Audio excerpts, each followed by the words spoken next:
গত বছর 24 সালে দিনাজপুরে এক চিল্লা সফরে ছিলাম, তাবলিগে দাওয়াত ও তাবলিগের সফরে। ওই চিল্লার সফরে আমি একজন 72 বছর বয়স একজন হিন্দু চাচা, ওনার 2 ছেলে মুসলমান, কিন্তু ওই হিন্দু চাচাকে আমরা 3 জন আলেম কালেমার দাওয়াত দিছিলাম, ইসলামের দাওয়াত দিছিলাম।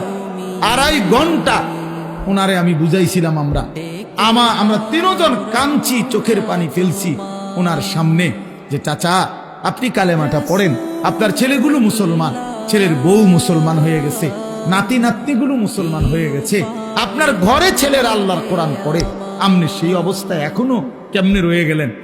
কতভাবে বললাম, কিন্তু এই চাচা একটা বারের জন্য উনি বলেন আমি বলবো না।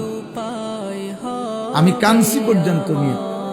তখন আমি আমার সাথীদের কাছে এসে বলছিলাম যে ভাই দেখো, আমার মতো তোমার মতো আল্লাহ কত বড় তৌফিক দিছে, যে সেই ছোট্টবেলার 2 বছর বয়স থেকে 3 বছর বয়স থেকে আমরা আজীবন সারাটা বছর কত হাজার বার লক্ষ বার আল্লাহ আমাদের জবান দিয়ে কালেমা উচ্চারণের তৌফিক দিছে।